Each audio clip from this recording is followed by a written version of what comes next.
Yo legends, welcome back to Gaming Demon. Today we're diving into the most bizarre, over-the-top, radioactive fever dream of 2025, Atomic Heart 2. They just dropped the trailer at Summer Game Fest and listen.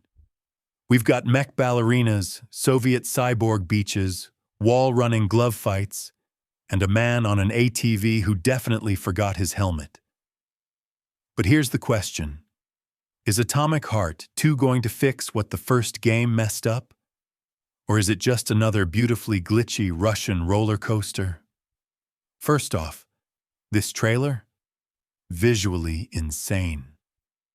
It's like someone gave Michael Bay a Red Bull and access to Soviet tech. We've got needle-armed mutants dancing through a desert giant robot ballerinas doing ballet in what looks like a radioactive opera house. A nightclub fight that feels more cyberpunk than cyberpunk. And yes, a dude cruising on a beach ATV like he's on vacation, until a mech lobster jumps him. Mundfish went full, don't question it, just vibe. And you know what? I respect that energy. Let's talk gameplay, because this is where things either slap or glitch through the floor. They've expanded on the glove powers. You can now dual-wield polymer abilities and ranged weapons.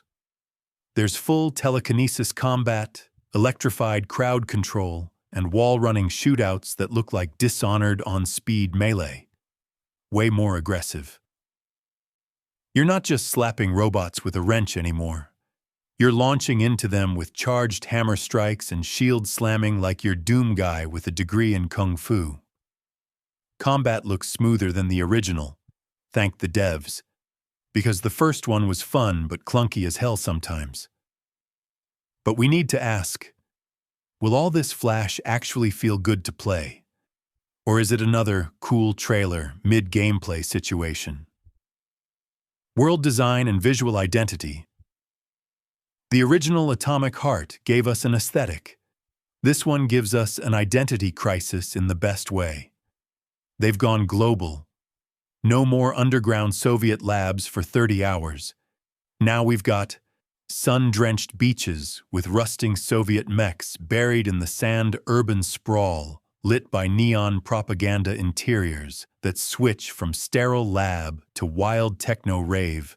The Unreal Engine 5 upgrade is real here. Lighting, particle effects, destructibility, it's all dialed to 11. And the art direction? Still absurdly original. It's retro-futurism meets techno-nightmare meets someone's acid trip. And honestly, that's the vibe this genre needs. So where are we in the timeline? Atomic Heart 2 is set years after the collapse of the Soviet AI utopia. Facility 3826 is long gone, and the chaos has gone worldwide. You're not just fighting for survival, you're unraveling the catastrophe that spread after the AI revolution failed. There's a chance we might play a new protagonist, or a reprogrammed version of P3, but more interestingly, the devs hinted at moral choices and a more personal story. Let's hope they double down on character-driven storytelling, not just hallucination scenes with sexy fridge bots and ballet bots doing synchronized stabs. Okay, let's be honest. The original game was a beautiful mess. Awesome ideas, amazing visuals, weird humor, but also clunky controls, weird difficulty spikes, and the infamous talking upgrade fridge with a vor fetish. Mundfish knows they need to clean it up. They've said this sequel will feature more playtesting, cleaner mission pacing, less empty world space, balanced skill trees that don't make you OP 15 minutes in. They're aiming for a crisis-level tech achievement. But it's not just tech that'll carry this game. It's cohesion, tone, polish. Because we've already seen that weird and beautiful doesn't mean good and replayable. Let's talk risks, because this game is dripping with them. Risk number 1, open world syndrome.